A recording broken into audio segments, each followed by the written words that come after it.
저희들이 연역적, 귀납적 교사학습 방법에 대해서 이제 알아봤는데, 이번에는 연역적 교사학습 방법 중에 하나인 모델링 스트래티지에 대해서 알아보도록 하겠습니다. 모델링 스트래티지는 메인 스텝이 이제 세 가지로 아주 간단하게 되어 있어요. 첫 번째가 이제 present phase, 두 번째 practice phase, 세 번째가 assessment phase에서 present 하게 되면 뭔가 보여주고 제시하는 거잖아요. 여기 보면 model 한다고 했죠. model. 여기서 model이라는 게 뭐냐 그러면 이제 모범 사례예요. 저 사람이 나의 모델이 됐으면 하잖아요. 그 모델, 여기서 model은 이제 모범적으로 이제 보여주는 겁니다. 어떻게 하는지. 그래서 개념이나 아니면 어떤 방법이나 스트래티지나 하여튼 뭐를 가르치려고 하는 것을 아주 적절하게 제대로 설명을 해주고요. 그 다음에 practice. 학생들로 하여금 선생님이 얘기한 거를 이해할 수 있도록 practice 하는 단계입니다. 그리고 마지막에는 평가하는 단계고요. 아주 간단하죠.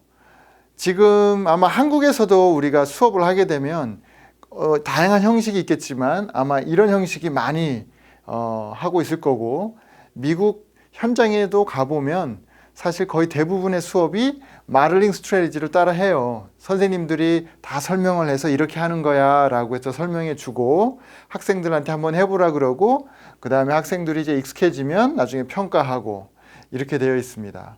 그래서 미국에선 또 뭐라고 얘기하냐 그러면 이 모델링 스트래티지를 이 세 가지 단계를 이렇게 얘기합니다. I do, we do, you do.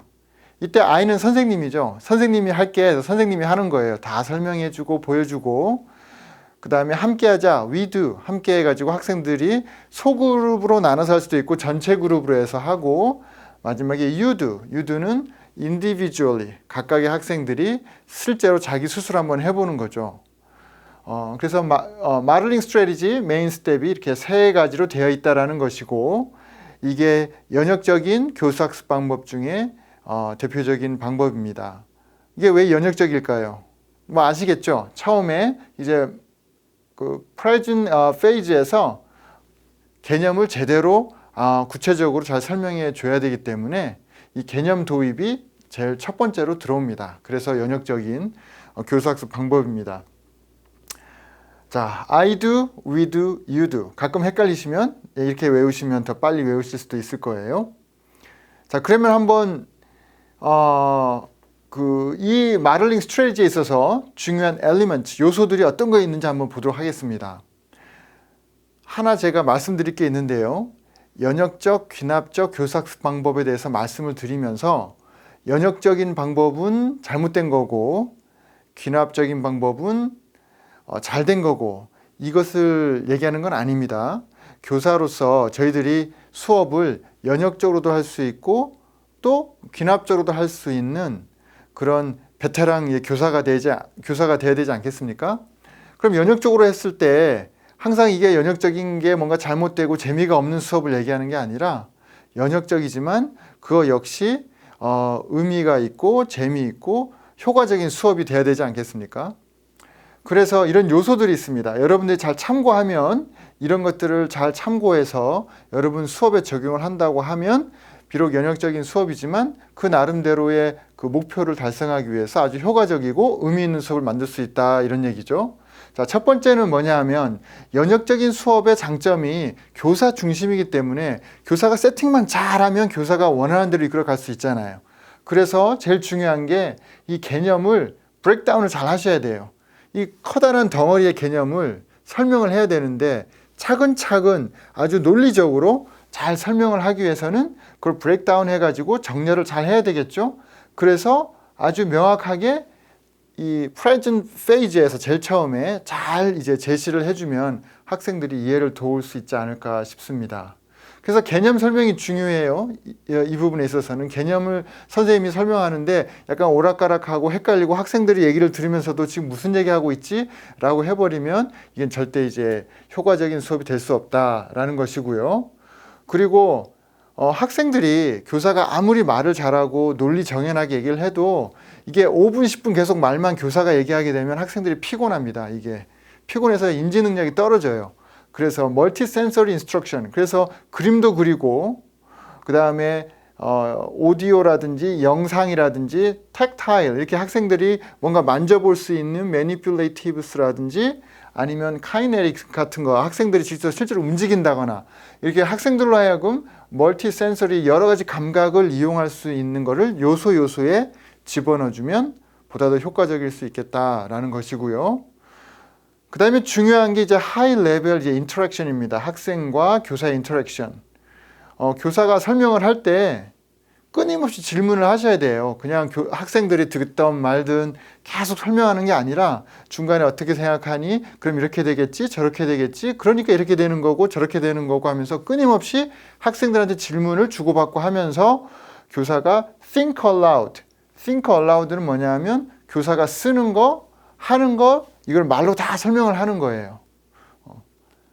그리고 마지막으로 지난번에 제가 블룹할 때 보여드렸던 것처럼 예시, 적절한 예시와 그다음에 비적절한 예시, 맞는 것도 보여주고 또 맞지 않은 것도 보여주고 특히 맞지 않는 것을 보여주면서 난 이그젬플을 보여주면서 학생들로 하여금 이게 맞았나 틀렸냐 이렇게 물어보고 틀렸다 그러면 왜 틀렸냐라고 물어보는 거 이게 중요한 것입니다. 이 난 이그젬플에 대해서 하나 더 말씀을 드리면 보통 수업을 보게 되면요 교사들이 예시 그게 맞는 예시만 줘요. 맞는 것만. 그러면 학생들이 계속 네 맞아요, 네 맞아요, 네 그렇죠 이렇게만 하다 보면 학생들이 이제 생각이 떨어지죠. 인지 능력이 떨어지고 생각을 별로 안 하게 돼요. 그래서 일부러라도 틀린 예시를 보여주고 맞느냐 틀리느냐 물어보고 학생들이 맞았다 틀렸다라고 했을 때 왜 맞았다 생각하니 왜 틀렸다고 생각하니 라고 해서 학생들의 생각을 유도해 주는 게 중요합니다. 자, 저도 계속 이렇게 말만 하니까 좀 피곤하시죠? 저도 한번 구체적인 예를 한번 들어볼게요. 자, let's practice. 이게 실제 수업이면 여러분들한테 한번 짜보라고 할 텐데 지금 여러분들이 비디오를 보고 있기 때문에 제가 또 설명을 하겠습니다. 자, 열 전도, heat transfer에 대해서 한번 얘기를 해볼까요? 토픽은 heat transfer고 열 전도의 세 가지 방법이 있죠. 여러분들 아시겠지만 convection, conduction, and radiation. 그래서 이게 대류, 전도, 복사 이렇게 되는 것이죠. 자, 여기 냄비에 물을 막 끓인다라고 하게 되면 이게 왜 convection이 어디서 일어나는 거죠? 물 속에서 대류 현상이 일어나는 거죠. 여기서 뜨거워지니까 이게 뜨거워진 게 어떻게 위로 가죠? 위로 가서 밀리니까 차가운 게 밑으로 내려오고 대류 현상이 이제 생기게 되는 것이고요. 컨덕션은 손잡이에서 이 손잡이가 메탈일 수도 있고 플라스틱일 수도 있겠는데 이 뜨거운 열이 이 손잡이로 직접 전달이 되잖아요. 그래서 잡고 있으면 뜨거워지죠. 따뜻해지고. 그 다음에 라디에이션은 우리가 이 쿠킹을 할 때 옆에 있으면 이 열이 직접적으로 복사가 되잖아요. 그래서 우리가 또 뜨거운 열을 느낄 수가 있고 이 열 전도의 이런 세 가지 히트 트랜스퍼, 열 전달의 세 가지 이제 방법이 있는데 이거를 어떻게 하면 마들링 스트래티지로 연역적으로 설명을 할까? 한번 플랜 한번 짜볼까요? 제일 처음에 이제 제시하는 단계죠. 이 개념을 제시합니다. 제시라는 게 이게 아주 재미있게 설명하면 안 돼요. 재미있게 설명을 해야 되는 거예요. 학생들에게 질문도 하면서 재미있게. 자, 그러면 설명을 다 했다 치고 그럼 학생들이 이 대류가 무엇이고 또 전도, 복사가 무엇인지에 대해서 조금 이해를 하겠죠? 근데 프랙티스를 더 해야 되지 않겠습니까? 이제 프랙티스 페이지에서는 이런 간단한 데몬스트레이션이나 실험 같은 것도 들고 와서 할 수 있죠. 이건 저희 집에서 한번 해봤어요. 자, 세팅이 어떻게 되냐 그러면 이게 그린으로 되어 있는 이 컬러가 이렇게 푸드 컬러링을 집어놨는데요. 이건 찬물입니다. 그리고 이게 뜨거운 물이에요. 지금 레드로 되어 있는 거 뜨거운 물을 비워서 푸드 컬러링 레드 컬러를 집어넣었어요. 자, 여기서는 뜨거운 물이 밑에 그 다음에 찬물이 위에 여기는 찬물이 밑에 뜨거운 물이 위에 그 사이에 인덱스 카드가 있는데 어떻게 할 거냐 그러면 조심해야 됩니다. 이게 아랫병 윗병 잡고 인덱스 카드를 싹 빼는 거예요. 그래서 혼자는 안 되겠죠. 두 명이 있어야 되겠죠. 쫙 뺍니다. 그럼 어떻게 될까? 따라 이게 밑에가 이제 뜨거운 물이고 위에가 찬물이었던 거 있잖아요. 이거는 순식간에 바로 쫙 섞여요. 왜냐하면은 뜨거운 물이 위로 올라가고 찬물이 밑으로 쫙 내려오면서 순식간에 섞이는데, 보세요. 여기는 찬물, 뜨거운 물은 여기서 뭔가가 막 일어나면서 천천히 섞이긴 하는데 천천히 섞여요. 그래서 딱 보면은 사람들이 학생들이 바로 알 수 있죠. 와, 이렇게. 여기서는 대류 현상이 이제 바로 일어나는 것이고, 여기서는 대류 현상이 잘 안 일어나겠죠. 왜냐하면은 차가운 게 밑에 가고 뜨거운 게 위로 올라가게 이제 돼야 되는데, 지금 이게 차가운 게 밑에 있고 뜨거운 게 위에 있으니까 대류 현상이 잘 안 일어나게 되어 있잖아요. 그래서 이거를 보여주면서 학생들에게 또 대류 현상에 대해서 다시 한번 이제 설명을 하는 거죠. 이게 학생들한테 이런 세팅을 보여주고 어떻게 될 것 같냐라고 우리 예측을 한번 물어볼 수도 있잖아요. 물어볼 수도 있는데, 이게 연역적인 수업 방식에서는 학생들이 벌써 대류에 대해서 배웠잖아요. 대류에 대해서 배웠으니까 대류에 대해서 여러분들이 알고 있는 지식을 갖고 한번 예측을 해봐라, 이렇게 되는 것이죠. 만약에 이거를 좀 귀납적으로 바꾼다 그러면 대류 이런 것에 대한 설명이 없이 이런 실험 세팅을 주고 어떻게 될 것 같으니 물어보고, 왜 그렇게 생각하니 물어보고, 나중에 확인, 테스트를 한 다음에 나중에 이 개념이 나중에 도입이 되겠죠. 어쨌든 간에 여기 마들링 스트래티지에서는 개념을 먼저 제시하고 그 다음에 이런 프랙티스를 이제 하는 겁니다.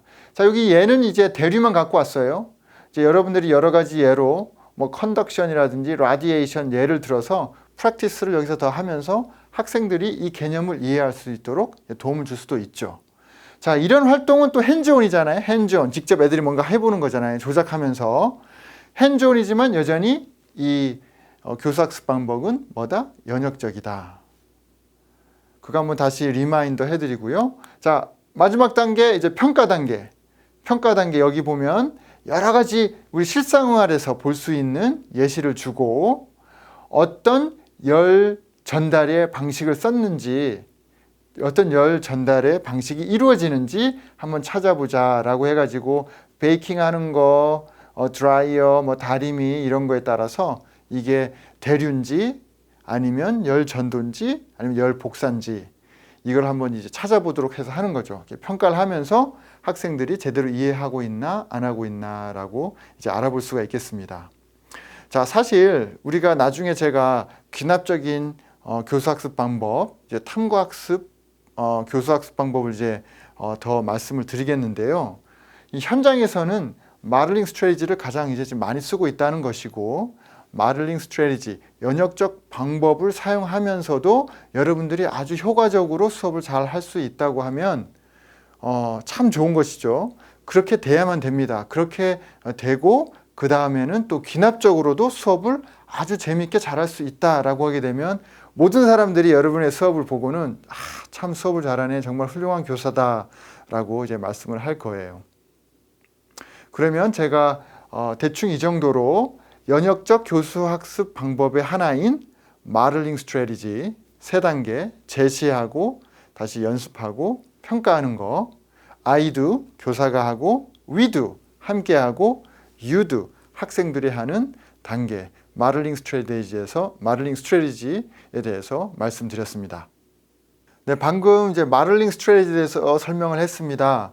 여러분들이 연역적 교수학습 방법 중에 하나로 제가 소개를 해드렸는데, 연역적 교수학습 방법에 대해서도 좀 이해가 많이 높아지고, 또 마들링 스트래티지에 대해서도 이해가 높아졌기를 바랍니다. 그 크리티컬 엘리먼트에 대해서 제가 소개를 하면서 거기서 이제 학생들한테 끊임없이 질문을 주고받고 해야 된다라고 말씀을 드렸잖아요. 연역적인 교수학습 방법이라고 이게 아주 재미가 없어야 되는 건 아니에요. 항상 렉처 타입이라고 그래서 항상 교사만 얘기하고 해야 되는 건 아닙니다. 항상 학생들과 인터랙션을 해야 되는데, 이 질문하고 그리고 학생들이 대답을 했을 때 어떻게 반응하는가, 이것도 참 중요하거든요. 그래서 마들링 스트래티지 설명할 때 그 하이 인터랙션을 제가 잠시 얘기했기 때문에 제가 그 질문하고 그 다음에 학생들이 대답에 반응하는 스킬에 대해서 잠시 말씀을 드리도록 하겠습니다. 자, 질문에는 간단히 이제 열린 거, 열린 질문과 닫힌 질문이죠. open-ended and closed question이 있는데 한번 볼까요? 자, 이 백 안에 있는 게 어떤 물건들이 있니? 라고 물어봤을 때 이게 열린 질문 같습니까? 아니면 닫힌 질문 같습니까? 열린 질문이란 거는 그 질문을 통해서 학생들이 다양한 대답을 할 수 있는 그런 질문이 열린 질문이죠.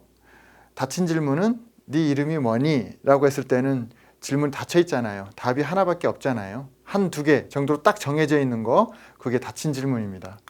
자, 이거는 이제 뭐가 있니? 그 있는 거 이제 얘기하는 거니까 닫힌 질문이겠고요. 자, 요 그림에서 뭐를 노티스하니? 뭐를 알아낼 수 있니? 뭐를 알아낼 수 있니? 이렇게 물어보고 있는 거잖아요. 뭐가 보이니?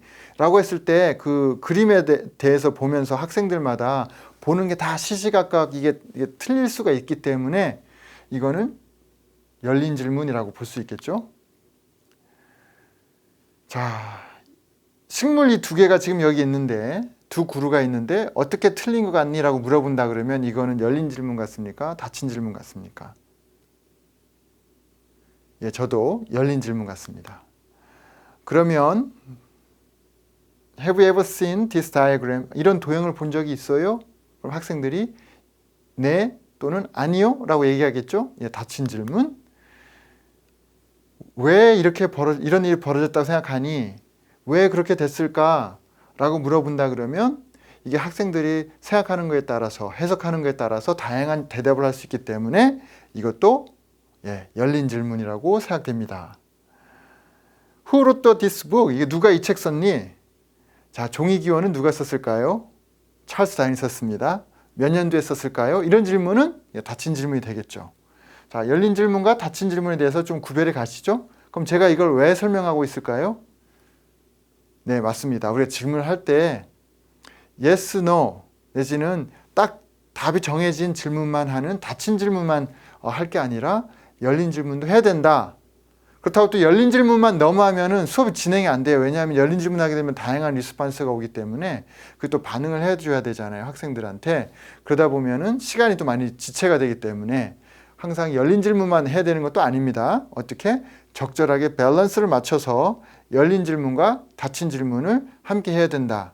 그래서 나중에 여러분들이 학습 지도안을 쓸 때도 예상된 질문들이 있잖아요. 그런 질문들을 봤을 때 너무 닫힌 질문이거나 너무 열린 질문이면 좋다 안 좋다? 좀 안 좋을 수가 있다. 적절한 밸런스를 유지해야 된다라는 거 말씀드리고요. 하나 더 있었네요. 학생들한테 이제 뭐라고 했을 때 질문을 했을 때 학생들이 대답을 하잖아요. 그러면 어떻게 해서 그 대답을 얻었니? 어떻게 대답을 얻었니라고 물어봤을 때 이것도 열린 질문이죠. 참 좋은 질문입니다. 자, 그러면 이런 질문들을 했을 때 학생들이 이제 대답을 하잖아요. 그러면 학생들이 대답을 했을 때 교사의 반응이 이제 몇 가지로 나눠질 수가 있어요. 제일 처음에는 accepting 하는 거죠. 학생들의 반응을 accepting 하는 거. 이제 세 가지 부류가 있는데요. 그냥 있는 그대로 인정하는 겁니다. 그렇지. 뭐라고 대답을 하니까 그렇지. 그래. 이렇게 얘기하는 거예요. 뭐 그게 꼭 좋다 나쁘다 이런 얘기는 아니에요. 예. 그다음에 repeating 하는 거죠. 이거는 또 중요합니다. 왜냐하면 가끔씩은 학생들이 뭐라고 얘기하는데 다들 막 에너지가 넘쳐가지고 또박또박 얘기하지 않잖아요. 어떤 학생들은 오물오물거리면서 얘기도 하고 잘 못 들어요. 특히 초등학생 같은 경우는 교사가 학생들이 한 얘기를 그럼 네가 하는 얘기는 이렇게 이 얘기구나 라고 해서 학생들이 한 얘기를 다시 반복해서 얘기해 주는 거고요. 자, reinforcing 하는 거는 이제 학생들한테 it's good, 잘했어, 그렇지, 너무 좋아요, 좋은 대답이야 이런 식으로 reinforcing 하는 것들이 있습니다. 이게 accepting 하는 response고요. 자, extending 하는 거는 학생들이 한 얘기에다가 더 많은 걸 이제 요구하는 거죠. 제일 처음은 이제 clarifying 하는 겁니다. 이제 명확하게 하기 위해서. 예를 들면 학생이 뭐라고 대답을 했어요. 근데 교사가 이게 명확하지 않을 수도 있고 교사는 또 이해가 되지만 다른 학생들이 명확하지 않을 수가 있기 때문에 그거를 이제 명확하게 다시 한번 짚어주는 거죠. 내가 이해하는 바에 의하면 네가 얘기하는 거는 이 컨테이너가 더 컸을 때 물이 더 많은 것을 그 스페이스를 차지하겠구나 라는 거구나 라고 한 번 더 이제 얘기하는 것이죠. 그럼 학생들이 얘기한 걸 갖다가 다시 한 번 더 명확하게 다시 한번 짚어주는 것입니다. 그리고 또 여기 같은 경우는 어떤 거냐면 학생들끼리 여러 가지 이제 대답이 있었을 때 누구의 대답이 또 누구의 대답과 비슷한데 이렇구나 라고 하면서 또 이제 연결을 시켜주고 학생들로 하여금 대답이 명확하게 이해할 수 있도록 도와주는 거죠. 그 다음은 이제 학생들의 대답을 이제 코렉팅 하는 건데요. 여기서 제가 중요한 질문을 여러분들께 한번 드려보겠습니다. 만약 학생들이 잘못된 대답을 했을 때 여러분들은 어떻게 하겠습니까? 만약에 광합성에 대해서 여러분들이 질문을 하는데, 자, 식물이 뭘 먹고 자랄까요? 이렇게 물어보죠. 자, 식물의 음식은, 푸드는 무엇일까요? 라고 물어봤을 때 학생들이 식물은 물 먹고 자라죠? 라고 얘기를 했다고 칩시다. 선생님이 원하는 대답은 이제 광합성에 대해서 배웠기 때문에 식물은 광합성에 의해서 글루코스, 포도당을 생산하고 포도당이 식물의 이제 한마디로 음식입니다 라고 대답하기를 바랬는데 식물은 물 먹고 자라죠 라고 대답을 했어요. 자, 그럴 때 여러분들이 어떻게 리스폰스를 할 것 같아요? 제가 여러분들께 여쭤보는 것입니다. 한번 머릿속에 한번 상상을 해보세요.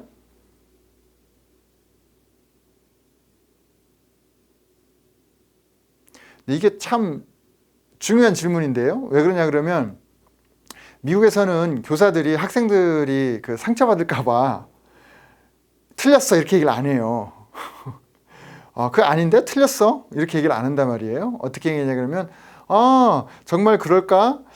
나이스 트라이 뭐 이렇게 한다거나 대답하는 건 참 잘했는데 한번 계속 생각하고 있어. 딴 애들 한번 얘기를 들어보자. 이런 식으로 상처를 안 주려고 이렇게 얘기를 해요. 근데 문제는 뭐냐 그러면 선생님이 계속 그렇게 이제 리스폰스를 하잖아요. 그럼 패턴이 있단 말이에요. 학생들이 맞는 대답을 했을 때는 excellent, great 이렇게 하는데 학생들이 틀린 대답하게 되면 그럴 수도 있지 않을까? 한번 생각해봐. 딴 애들 얘기 한번 들어보자. 내지는 뭐 nice try 뭐 이런 식으로 이게 약간 이제 감싸는 듯한 리스폰스를 하게 되면 학생들도 알아요. 자기 대답이 틀렸다는 거. 나 틀렸구나. 좋게 얘기하지만 다 알죠. 자, 여기서 제가 이 대답을 왜 하냐 그러면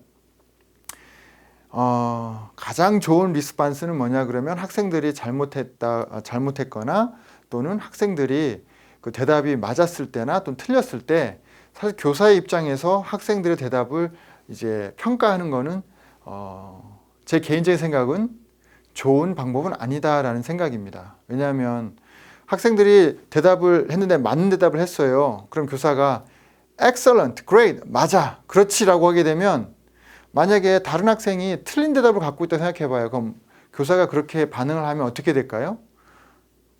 난 틀렸구나 라고 해서 생각을 멈춰요. 그리고 또 하나 학생들이 틀린 대답을 이제 했는데 그거 틀렸어 라고 얘기해버리면 바로 그렇게 생각을 해버리면 학생들이 자꾸 어떤 쪽으로 가냐 그러면 내 얘기가 맞았나 틀렸나 그런 쪽으로 가요. 그러면 어떻게 되냐 학생들이 뭐라고 대답했을 때 선생님이 맞았어 틀렸어 얘기하게 되면 yes, great 이런 식으로 하잖아요. 그래서 질문이 교사가 질문을 하고 학생들이 대답을 할 때 내 얘기가 맞느냐 틀리냐에 포커스를 맞추면 이제 학생들이 인지적으로 생각하는 시간이 줄어들기 때문에 제가 이제 여러분들한테 추천하는 방식은 학생들이 대답이 맞았다, 틀렸다라고 아예 얘기를 안 하는 겁니다. 우리 김병석 학생은 그렇게 생각하고 있구나. 이렇게 얘기하면 되죠. 다른 학생들은 생각이 어떠니? 또 얘기를 해요. 거의 비슷해요, 대답이. 보니까 거의 대부분이 다 이렇게 생각하고 있구나. 선생님도 그렇게 생각해. 그럼 우리가 다 이렇게 생각하니까 이게 맞는 것 같다. 라고 이렇게 해주시는 게 훨씬 더 좋습니다. 틀린 대답이 있었을 때 학생들이 틀린 대답을 했다. 그럼 어떻게 하면 좋을까요? 또 김병석 학생 그렇게 생각하는구나. 그럼 다른 애들 생각을 한번 들어보자. 이렇게 하게 되면 학생들이 대답을 하고 나서도 내 생각이 맞았나 틀렸나 이거를 선생님한테 듣는 게 아니라 딴 애들 얘기 들으면서 서로 평가를 할 수 있다는 거죠. 그러면 딴 학생들 얘기할 때 계속 생각을 하게 돼 있어요. 내 생각이 맞았나 틀리냐. 그래서 여러분들이 학생들의 생각을 많이 유도하고 계속 생각하고 함께 토의할 수 있게 하길 바란다 그러면 학생들이 여러분들의 질문에, 교사의 질문에 대답을 하는 학생들의 대답에 바로 맞다 틀리다라고 평가를 해주시는 거는 가능하면 이제 사양하는 게 좋겠다라는 말씀을 드립니다. 자, 얘기가 좀 길어졌습니다. 자, probing questions. 자, 여기 보면 probing question은 뭐냐 그러면 학생들이 이제 대답을 했잖아요. 근데 학생들이 대답이 다 항상 또박또박하고 명쾌하고 명확하지 않을 때가 많아요. 그럼 교사가 다시 질문을 한 번 또 더 던지는 거예요. probing question을 던지면서 What do you mean? 다시 한번 얘기해 줄래? 무슨 뜻이니? 뭐 이런 식으로 하든지 보다 더 뭐 명확하게 좀 짧게 내지는 뭐 이런 용어를 쓰면서 다시 한번 좀 설명해 주겠니? 라고 이렇게 물어본다거나 이거는 이제 명확하게 명확성을 더 따지기 위해서 하는 거고요. 이건 justification은 그 근거죠. 근거. 네가 생각하는 그 얘기했던 근거를 한 번 더 얘기해 달라고 하는 거고요. 보세요. Tell us how you arrived at that answer. 학생이 뭐라고 얘기했어요. 뭐라고 얘기하니까 그러면 어떻게 그 대답을 얻게 됐는지 네 생각을 좀 얘기해 줘. 라고 근거, 정당성을 찾는 이런 probing question을 교사가 더 할 수도 있다라는 거고요. 그 다음에는 증명하는 거죠. 예. 어떻게 하면은 그럼 네 생각이 맞는지 틀린지 알 수 있을까라는 이제 probing question을 다시 학생한테 던지는 것입니다. 자, 이런 probing question을 또 여러분들이 원래 질문에다가 질문을 했을 때 학생들이 대답을 하면 다시 이런 probing question을 더 할 수도 있다 이제 라는 것이죠.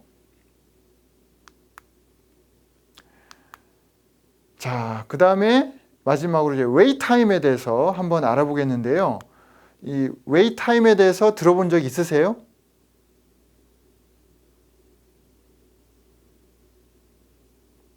제가 한 5초 동안 기다린 것 같은데 웨이 타임에 대해서 들어본 적 있으세요? 라고 했는데 제가 가만히 기다렸잖아요.